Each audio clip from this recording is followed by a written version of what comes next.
Good evening. I'm Tom Rogers from Ward 5, and I'm Mayor Pro Tem for this year, a position that rotates among the council members annually. I would now ask you to stand, and some of you are, of course, but I would now ask you to stand as you're able for the invocation. Dear God, we pause to remember the blessings of this day and the abundance of your world. We give thanks for the city of Rocky Mount, a place we call home, and for its citizens, who are our friends and neighbors. And we are grateful for so many who get up each day to make a difference in the lives of others, and who make this city, this state, this country, and even our world better. Let us not forget the legacy of those who came before us, who prepared a future for us as we endeavor to build a pluralistic community of opportunity and abundance for our children. And we pray for the wisdom, the persistence, the courage, and the humility to achieve this vision. This is my prayer. This is our prayer. Amen. Before the mayor comes to the podium, I'd like to welcome all of you, and there are seats in here, so feel free to take a seat so you can be as comfortable as you can. Your listening perhaps will be a little better if you're comfortable. This is the fourth annual State of the City Address, and I'd like to first introduce to you the members of the Rocky Mount City Council, and as I call your name, if you'll please stand. Chris Miller, Andre Knight, Lamont Wiggins, Reuben Blackwell, Lois Watkins, who I believe is not here this evening, and W.B. Bullock. Let's give them a round of applause.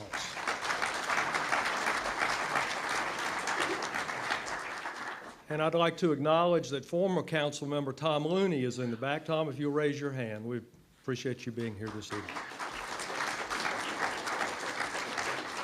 And we have at least one other elected official, active elected official that I'm aware of in the room, Robbie Davis from the Nash County Commissioners. Robbie, if you'll raise your hand. I'd now like to recognize City Manager Charles Penny. Charles, if you'll stand, please.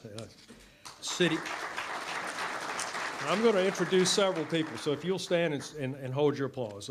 City Clerk Pam Casey, not sure where Pam is. City Attorney Jeff Rose.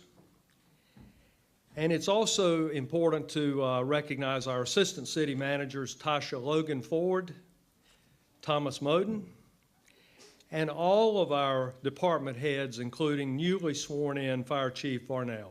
Please stand. And it is very appropriate to recognize and appreciate the over 900 employees who and some of whom may be sitting in this room tonight. So if any of you are here, please stand as well. Ladies and gentlemen, these are the men and women who ensure that our city runs properly every day. Let's give them a big hand of applause of appreciation.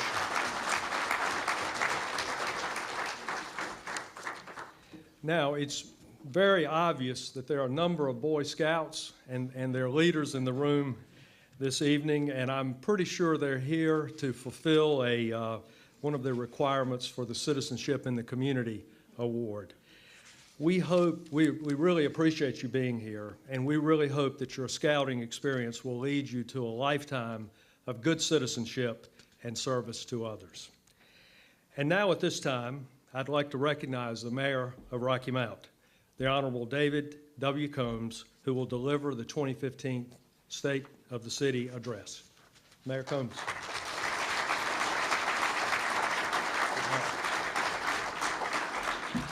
Thank you, Tom. Again, I want to thank all of our city staff for being here tonight. Some of you Boy Scouts may want to take a seat in about 2 hours before I'm finished. You'll get tired and say, I should have gotten a seat, but there are some empty seats there, and we'd love for you to take those seats. Again, Tom recognized our city employees. You really understand what city employees do and what the role of the city is when we have storms like we've just had. Our employees are out there before the storm, putting down salt and brine and getting the streets as prepared as we can. They're out there afterwards trying to get the snow off the roads to make it accessible for you. I'm looking at Rich Warsinger. When the utilities go out, his crews are out there in bad weather trying to get the utilities back on, and they do a great job at that. Afterwards now, we're cleaning up. I know some of you still have some things and debris in your yard, but the city is also out cleaning that up. And be patient with us, Jonathan. We'll get it eventually, won't we? So we do thank you for being patient with us, but our city does a lot on a day-to-day basis that we all take a lot for granted, but when we have an event in our community, they really respond in a great way, so I want to thank them for that. I'm going to go over a number of things tonight. I'm going to start off with our local economy and just talk a little bit about some things that are going on in Rocky Mount. First off, when I became mayor, it was 7 years ago. It was right at the beginning of a recession. And I don't think anybody would go out and run for mayor knowing that you were getting ready to have a major recession in the country, but we did, and we've worked through a lot of things as far as the city. Some of you personally and your businesses have also done that. At the height of the recession, our unemployment rate in Rocky Mount was somewhere around 14% if you looked at our whole MSA in our area. And an MSA for us includes the city of Rocky Mount in both Nash and Edgecombe counties. We're big enough to be a metropolitan area, and I'll talk about that a little bit in a minute. Somewhere like Wilson's a little smaller, so they're not considered an MSA. But in our MSA, it was somewhere around 14%. In December of last year, our unemployment was at 9.3% as far as the city's concerned. Right now, our unemployment rate in Rocky Mount is 7.6%. In our MSA, it is around 7.7%. Nash is a little bit lower than Edgecombe. I think it's about 6.5%. Is that right, Robbie? Somewhere in that range. And Edgecombe is around 8%. But a dramatic reduction from where we were at the height of the recession. So unemployment is down, which means more people are working in our community. One of the areas that I want to make an announcement tonight, some of you may know this, but Hospira had an offer made by Pfizer Drug Company to purchase that facility. I talked with the plant manager last week, and they don't see any major changes at this plant. In fact, they have announced and have already gotten permits to do a $160 million expansion at Hospira, which will soon become Pfizer. This is something they were planning before Pfizer bought them, and they're still continuing to with this new development out at Hospira. Hospira is our largest employee. It has about 3,000 employees, and the hope is that with the Pfizer purchase, they'll also look at other continued new development and new production out at the Hospira site, which will soon be Pfizer. It'll take about 6 to 8 months for that to happen, but I don't think there's any opposition to it at this point, but they've got to go through all the government regulations to get to the next step. I also talked to the plant manager of Cummins Diesel, which is, I think, our second largest employee here in Rocky Mount. They have about 2,000 employees. Last year, 2014, was their second best year since they've been in business in Rocky Mount. They built and shipped 160,000 engines out of the Rocky Mount engine plant last year. They're currently manufacturing 650 engines per day out of that plant. They're here to stay. This is one of their largest plants and one of their most successful plants that Cummins Diesel has, and we're glad to have them in Rocky Mount. They also brought a new marine line, which manufactures marine engines, last year to Rocky Mount, and that added a few employees, but they still have around 2,000, and their production and demand for their product continues to be strong through the end of this year, so we look for continued success out there.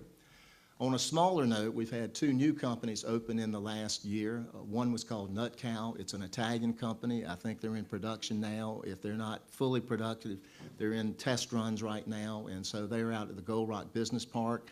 They went into a new facility. It's about a $7 million investment out there. Great young people here in our community. Couldn't ask for a cuter, more, I guess, a couple in our community that bring a lot to Rocky Mount. Being Italian, they bring a little different flavor. The other company that opened up in what was the Room Store on Tanner Road, it's a 340,000 square foot facility. They renovated that and are using a large portion of that right now. They have 80 to 100 employees, and Nut Cow has 80 to 100 employees out there when they're up and fully running. So those are a couple of new businesses that have come to our community in the last year, and hopefully there'll be some others the coming year. If you're talking about spending in Rocky Mount, again, going back to our MSA, there's about $2 billion a year that's spent in our area, in our MSA between both counties in the city of Rocky Mount. And 60% of that is spent inside the city of Rocky Mount. So we're still the largest area in terms of where the tax base and the spending happens in our two-county area. Continuing to expand our retail base, and a lot of this is done through the Chamber of Commerce with our business recruiter. Right now, in talking to him, we've got 3 national retailers looking at moving into Rocky Mount. They've been in a number of times and still looking at Rocky Mount. There's a developer out of Charlotte right now that's identified 15 acres along Westland Boulevard that would add another 130,000 square feet of retail space in the city of Rocky Mount. He's got 2 large national chains that are working with him right now, and if that happens, then we'll see both of those come to Rocky Mount. We've also had corporate approval for a restaurant to come here. They're looking at 2 sites in the city of Rocky Mount right now, and they have gotten corporate approval, and hopefully those will be identified and opening somewhere in 2015. Buffalo Wild Wings has made a commitment here. They're getting ready to spend $2.5 million on a new restaurant here in Rocky Mount. They will employ about 30 people in their restaurant. We have a new business over at Edgecombe Shopping Center called Simply Fashions that have just opened. General Dollar opened up a new store on Sunset Avenue. It is a $2 million prototype store. They've not built this store before, so this is a new prototype. And again, some of our new regulations in Rocky Mount demanded that that store be different. And so thanks to the City Council and some things that they put into place to make our major corridors look better in terms of some of the construction that would happen on those main gateways into Rocky Mount. The other development here that we've had is the old Shoney's out at Gold Rock. We had somebody buy that this year, renovate it, purchase it, and opened up a barbecue restaurant called Carolina Barbecue, and he's got a number of restaurants and has already made a commitment to open another one in Rocky Mount and has identified the location. So I think you'll see another restaurant opening here. We may become the barbecue capital of the world again. When I was growing up, there was a big billboard out, I think, on 301 that said Rocky Mount, barbecue capital of the world. We keep going. We may be there again. Also, Belmont Lake Preserve, many of you have been following that. They've spent about $15 million since they've been here. They added a community clubhouse this year, about 11,000 square feet that has an indoor and outdoor pool. They added a 7,000 square foot pro shop with a restaurant called the Main Course that's doing extremely well right now. But over the time that they've been here, they've invested about $15 million in the city of Rocky Mount in the development that they purchased. Also, just on another note, our community colleges, I know that Nash is adding a 78,000 square foot, around $14 million addition to their campus. Edgecombe Community College is adding around a 45,000 square foot biotech center on their campus here in Rocky Mount. That's about $12 million. Westland College is adding new dorms out at Westland right now. So if you added all this together, and I forgot about Nash Health Systems is adding a new $25 million women's center at Nash Health Systems. If you added all that together, it's about $240 million in new investment in the city of Rocky Mount. That's pretty significant for a city our size. So again, there's a lot more going on than sometimes maybe people think in our community, and it just bodes well that we continue to invest and other people invest in our community. One of the areas that we continue to see work on, and this is for future development, is the intersection of I-95 and I-495, which is known as 64. There's about 240 acres there in that southwest quadrant. We've done a lot of work over that between the Carolinas Gateway, the Chamber, and other people have been working on that area for some time. I think recently you may have seen an article in the paper that Gus Tullis with our DOT rep indicated that there would be a new off-ramp there at Sunset and I-95.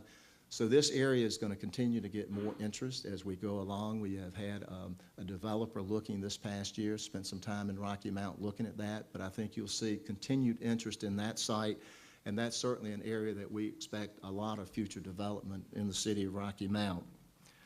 Want to talk just a minute now about the Carolinas Gateway Partnership. For those that are here and they're not real familiar with the Carolinas Gateway Partnership, it is a joint venture between both counties and the city of Rocky Mount and the private sector, which is invest money in the Carolinas Gateway Partnership. Their primary role is to recruit new industry to the city of Rocky Mount, and I know a number of you have been following newspaper articles that have been out about the possibility of a major new manufacturer moving into Edgecombe County. We have what's known as a mega site in Edgecombe County. This is a 1,000-acre site known as a Kingsborough site that the Carolinas Gateway Partnership, along with Edgecombe County, has been working on for a number of years, not only to consolidate the property, have control of the property, but to make sure it's got utilities and access to rail and other things that industries are looking for.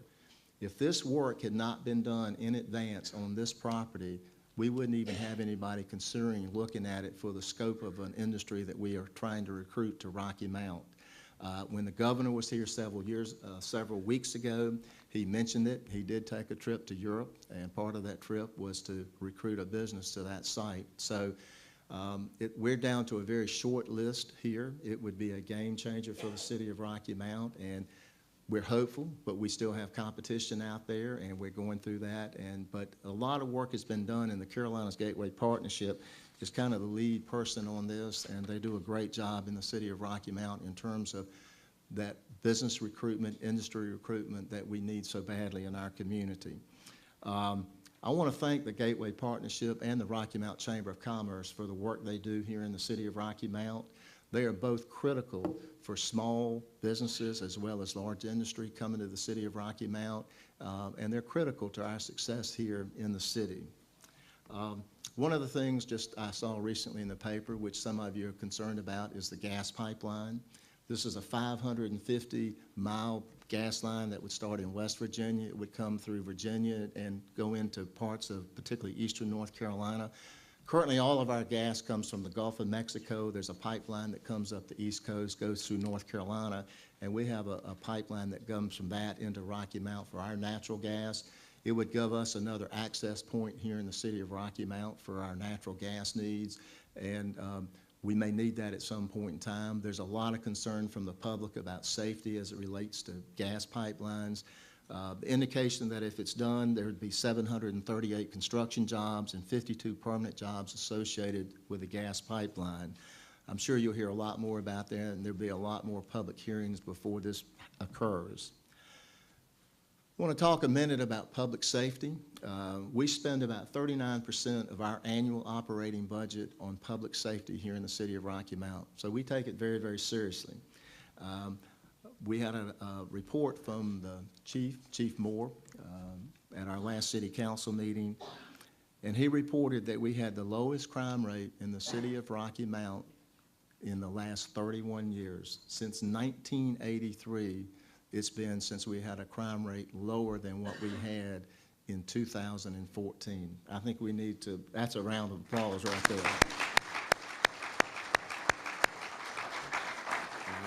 Chief Moore's put a lot of new programs and actions into place, and some of those are starting to pay off.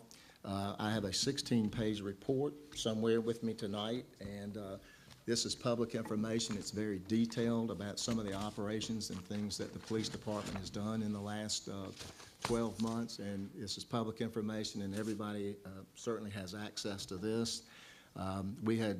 Our property crime was down 16.9%. Our violent crime was down 10.9%. We continue here in the city of Rocky Mount to work with federal and state agencies. In fact, we have 5 of our officers that are assigned to federal agencies to work along with them. So that's something that we continue to do here in Rocky Mount to make sure that we have progress as it relates to interaction with federal and state agencies. We continue to work to get guns off the street in Rocky Mount. Last year, we took 369 guns off the street of Rocky Mount, and over an 8-year period, we've taken over 2,700 guns off the streets of Rocky Mount. So it's an important piece here in Rocky Mount. Last year, we had 2 major operations in the police department that resulted, and the largest one was called Operation Cerberus. I think I said that right. It resulted in 404 arrests. and there were 634 arrest warrants served. It was a joint operations with the U.S. Marshal Service and local, state, and other federal agencies. In 2014, we had 28 federal indictments here in Rocky Mount. These are trying to get the worst of the worst off the street and send them through the federal system. When they go through the federal system, they're going to be going for a while. So we are encouraged at times that we can take people through the federal system because it means that they are going to be off our streets for a pretty long time. One of the new initiatives that Chief Moore's done this year is called community policing that he's put into place. And part of that involves getting our communities involved with our police departments. A lot of things that happen within a community, only those people that live in that community are really aware of. They know what's going on in their community. So we're trying to build a relationship between the police department and our communities here in Rocky Mount. So when our police are in those neighborhoods, they know people in those neighborhoods, and those people will let the police department know what's going on. It's a model that's being used in other parts of the country, and it seems to be working well here in Rocky Mount. The other thing that we're doing is being proactive. Because of incidences like Ferguson, we want to be proactive rather than reactive. One of the things that Chief Moore wanted when he came to the city of Rocky Mount and looked at our police department is more training for our officers.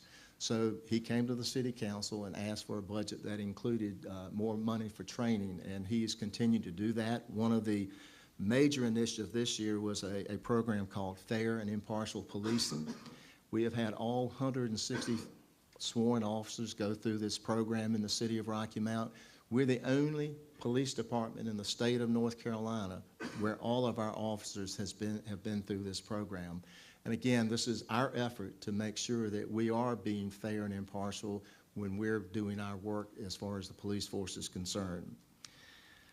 Talk a minute about the fire department. We have a new chief here. Thank you for being here tonight. I think most of you, a lot of you know our new chief.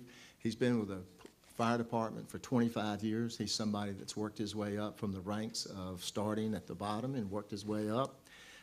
He's got a lot of respect, not only in our department, but across the state. So we know that Chief Farnell is going to do a great job here in the city of Rocky Mount, and we're looking forward to working with him for a number of years.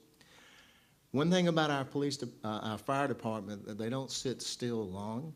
We had over 9,500 calls for service for our fire department last year. 9,500. 81% of those were EMS calls. 81%. And we have great EMS service in the county, but a lot of times they're covering the whole county. So our fire department in many cases can get to a scene first, stabilize the victim until the EMS can get there and transport them. We had an incident recently, I think in the last 30, 45 days, where we had somebody that had a cardiac event. Our fire department got there, they stabilized them, they were then transported to Nash General, and I think sometime in the last week or so, they walked out of Nash General Hospital. So I want to congratulate our fire department.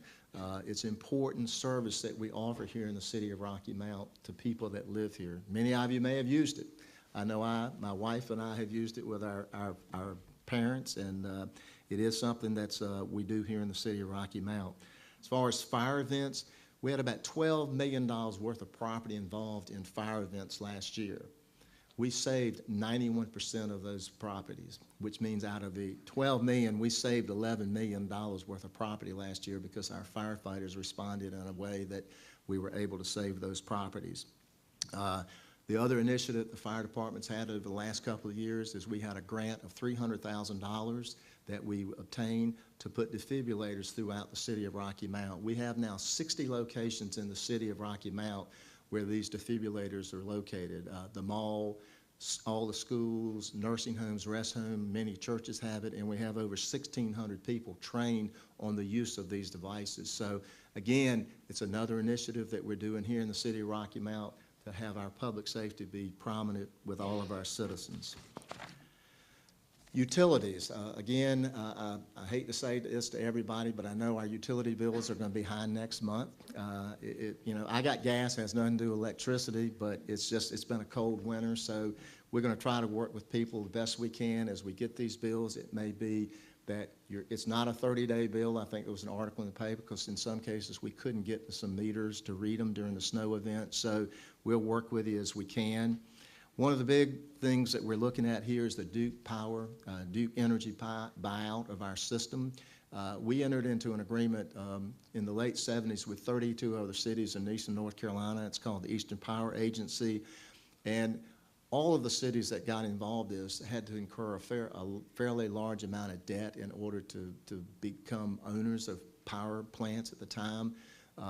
Wholesale rates were going up about 200% from CP&L, so it made sense for us to do it at that time. It makes sense for us now to get out of it. A large part of a certain percentage of particularly your electric bill is tied into the debt associated with that, and that's what we're trying to get out of right now. In December, Duke has made an offer for that. It's been accepted in general by the Eastern Power Agency. The Federal Energy Regulation Commission approved the sale in December of this year. It's now at the state level. I want to thank our General Assembly members for continuing to push this initiative, and hopefully we'll have some good news in 6 to 8 months, but we still are not there yet. All 32 cities have to agree to this. I think most of them, we may have 1 or 2 that are not going to benefit like the rest of the cities, but hopefully that's not going to be an issue as we head into the tail end of this deal and try to work this out. So I would say stay tuned for that. But if that happens, then our wholesale rate, we'll still be your provider as far as utilities here. We'll still service everything. We'll still have everything. But what we pay for wholesale energy will go down. Our prediction is our wholesale rate will go down about 15% or somewhere in that range. But so, you know, it is something that we're continuing to work on, and we'll give you more information as time goes on.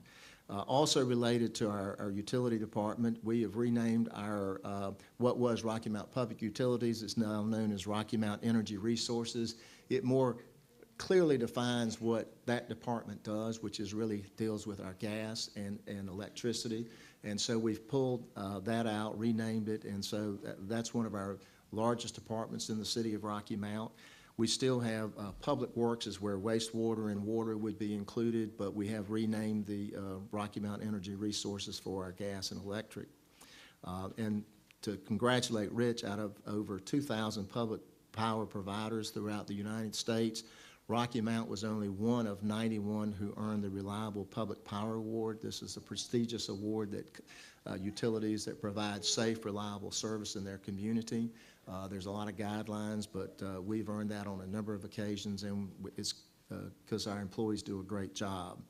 Other things that we would talk about here is we continue to expand our gas lines. There's a lot of industry and large farmers in our area that have wanted access to natural gas.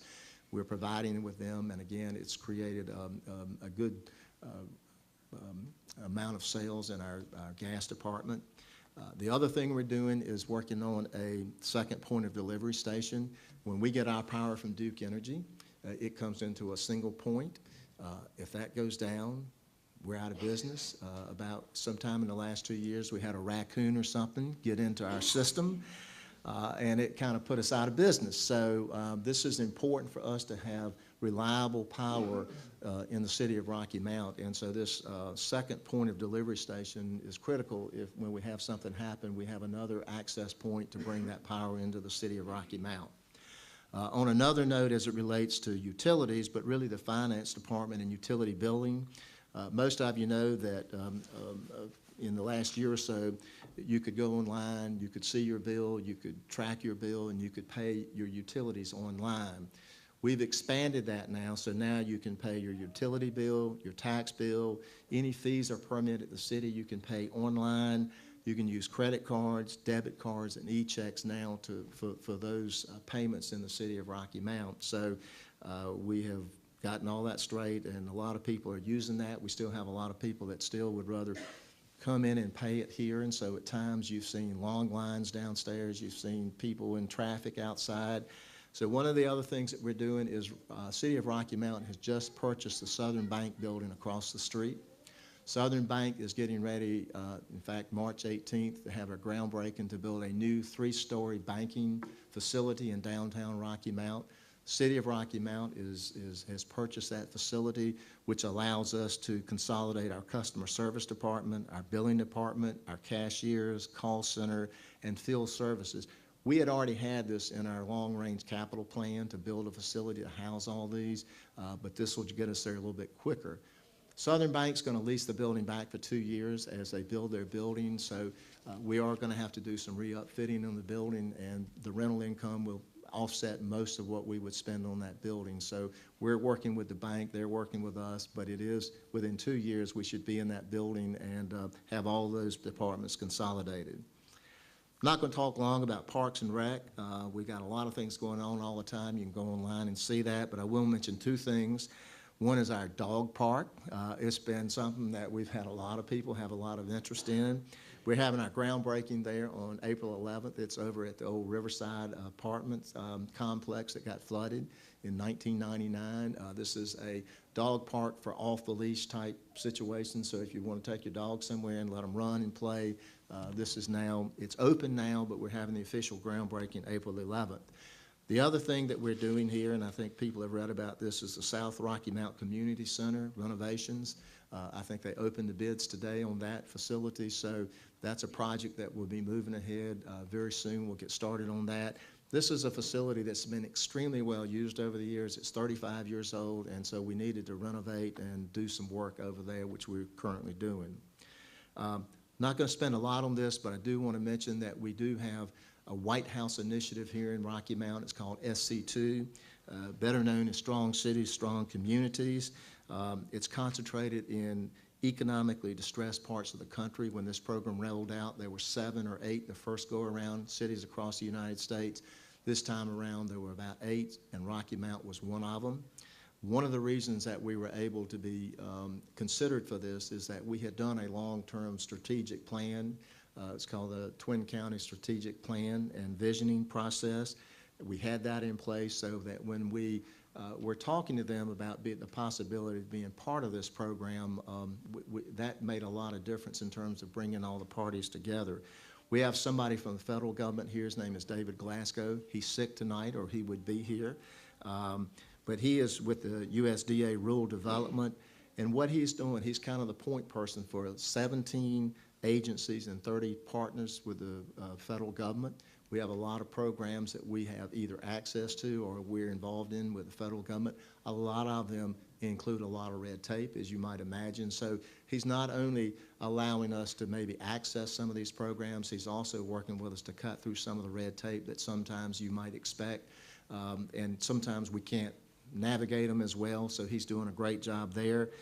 Essentially, this was established as an innovative new model of federal and local collaboration dedicated to assisting communities to get back on their feet, create jobs by helping them better leverage federal resources, and form key partnerships to implement economic visions. We've got teams of federal employees that are embedded in 8 cities across the country, again, to cut red tape, increase government efficiency, and build partnerships to help local leaders implement sustainable economic plans in our city. And that's what he's helping us with. There were 3 areas that were identified in our Twin County Vision and Strategic Plan. One was job creation and workforce development. The second one was growing our area's food economy.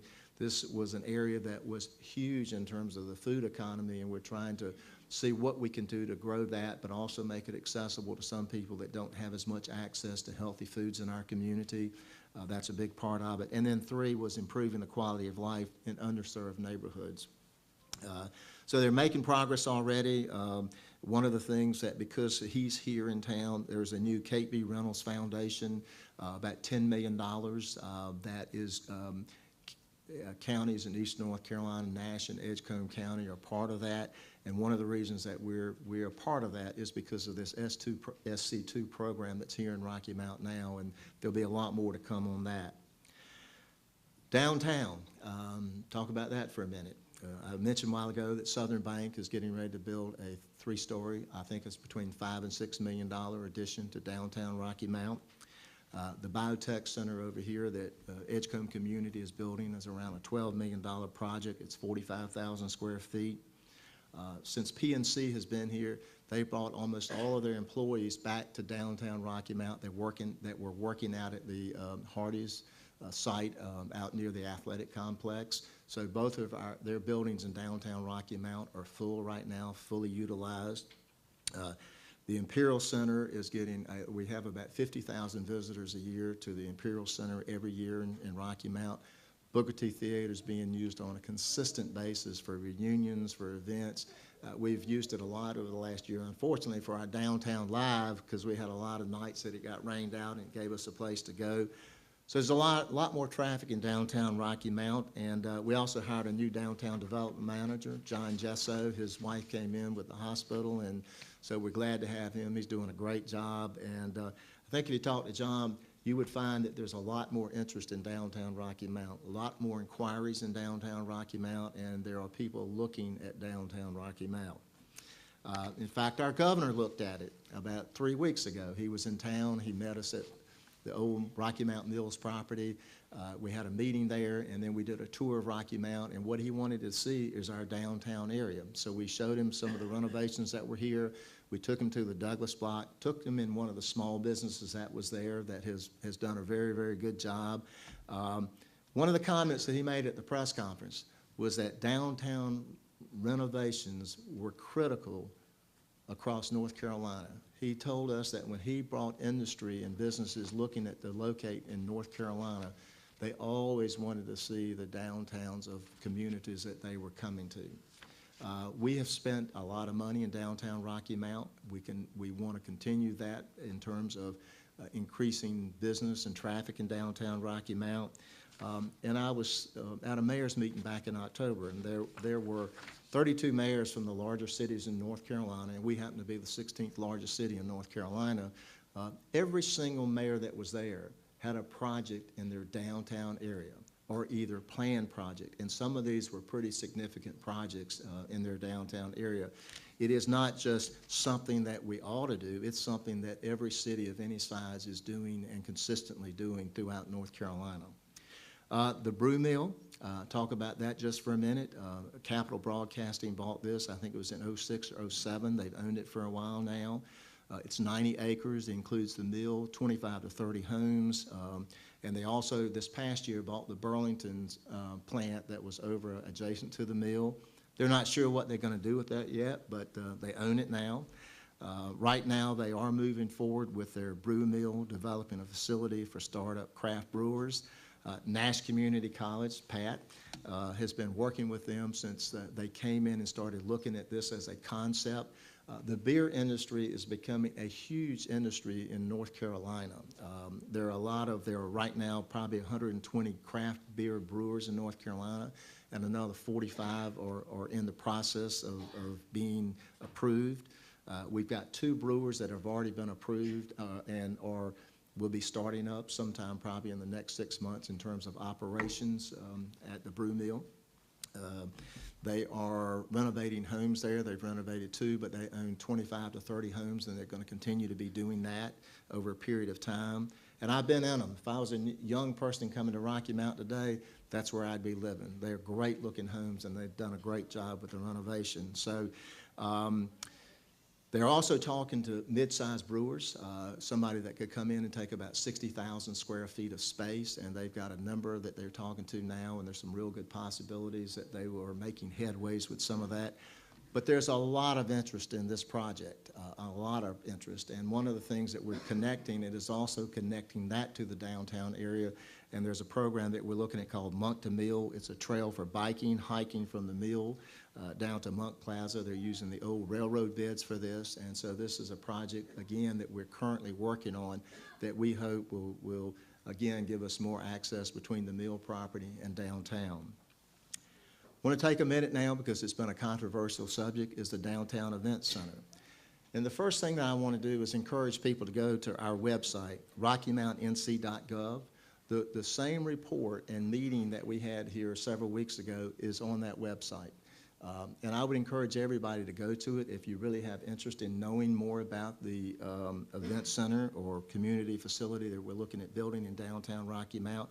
And I just want to take a couple of minutes to give you some background on what and why the City Council has done what they've done.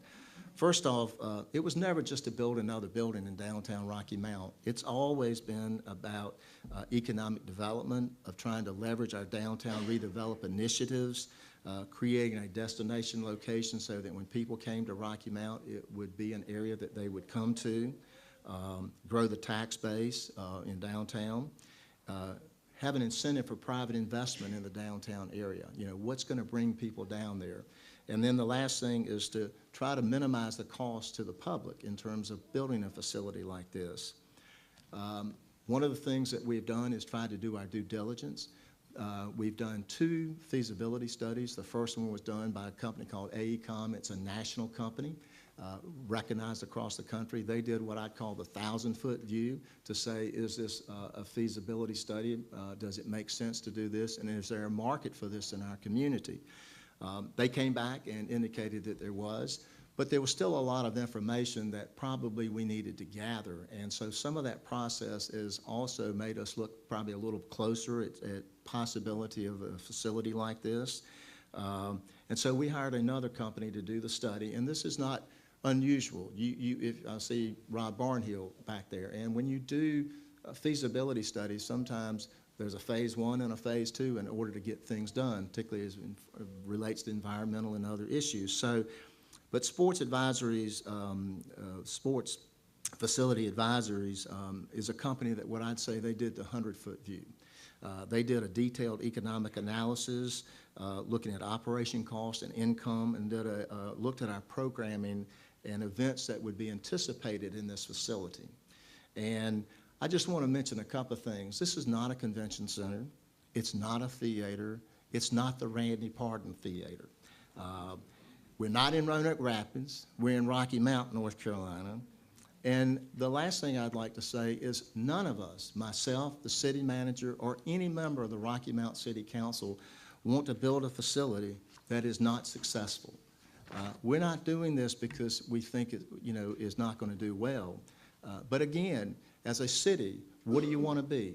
Where do you want to put investments? If you look at the other cities across North Carolina, they continue to make investments in their community. If you look at all the things that I just talked about in terms of what we have here that people are investing in Rocky Mount, our community college, our North Carolina Wesleyan, our hospital, we have to continue to invest in our community if we want it to continue to grow. If we want our community to be different and continue to be a leader in eastern North Carolina. Right now there are 400 cities, towns, and villages in the city in North Carolina, and we're the 9th largest state. We happen to be the 16th largest city in North Carolina. There are only 36 cities in North Carolina that have a population over 25,000 people. So if we're going to be leaders, if we're going to be a metropolitan area, then what are we going to do different to stand out? What are we going to do to draw people to this community? So FFA, which is a company, and companies across the country do feasibility studies all the time. If you had a hotel that wanted to come to Rocky Mount tomorrow, they would do a feasibility study. Does it make sense to put here? Is it financially feasible? Is it going to work in this community? So banks and lenders across the country require these before they even make any money. So the reports, and this is a company that's got $4 billion in planned or operational facilities. The reports they do are institutional grade performance, and they're used by bank and investment banks across the country. All of their facilities that they've done an analysis on and managed have met or outperformed their analysis. And because of their input, so the opposition to the event center has also helped us in some ways because it made us refocus what we were doing. And because of their input, what we're doing now is focusing this facility to leverage what we've already done in the city of Rocky Mount in terms of the sports complex.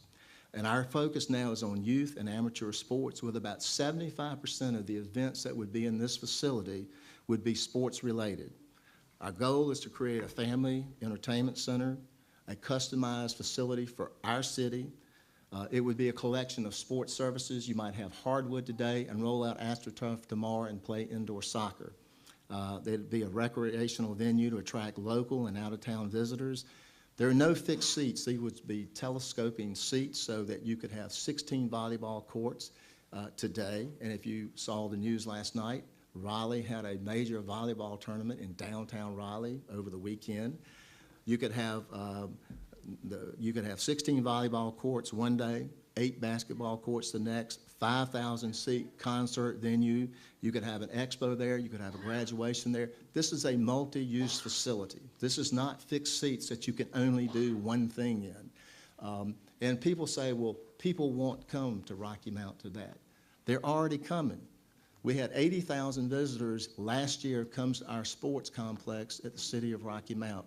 We had 20,000 other visitors. These were athletes, 80,000. This was 20,000 people that came as spectators to that.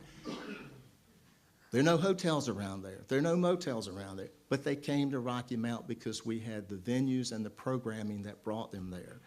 So are they going to come? They're already coming. So again, there's no facility like this in our area. This is a $200 billion a year market if you talk to the National Association of Sports Commission, and 27% of all tourism dollars spent in the United States are spent around trips related to sports.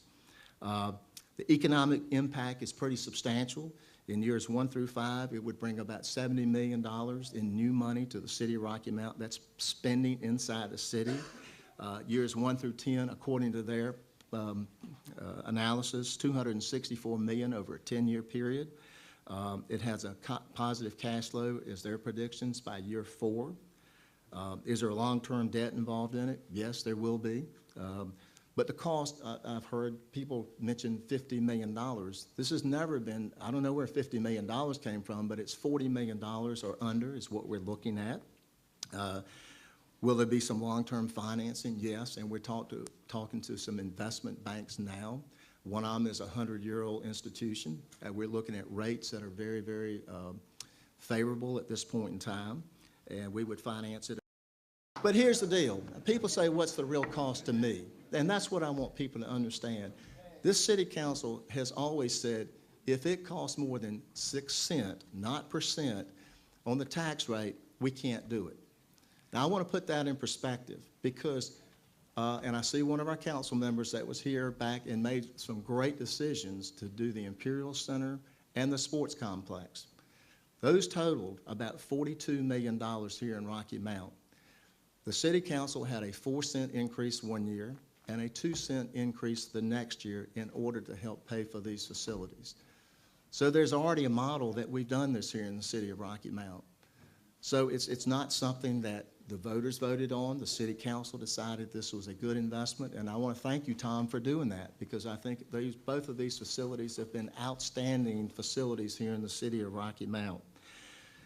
So I ask you, I'm not trying to convince you one way or the other. What I want you to do is get the correct information that the city council has. Now, I'm sure tomorrow on Facebook and Twitter and everything else, somebody will be saying what I said tonight, and that's okay. But what I want you to do as citizens of Rocky Mount is to go and find that information for yourself and take a look at it. A couple of quotes there as it relates to that. Barbara Bush said, you don't just luck into things, you build them step by step, whether it's friendships or opportunities. We think there are opportunities here in the city of Rocky Mount. Thomas Watson, who was the chairman of IBM, said, whenever an individual or business decides that success has been attained, progress stops. We've made a lot of progress in Rocky Mount, but we got to continue to work on that progress. And that last, John F. Kennedy said, there are risks and cost to action, but they're far less than the long-range risks of comfortable inaction. We know there's always a risk, and no matter what we do, if you're a business person or even in your personal life when you make decisions, there are risks involved in it.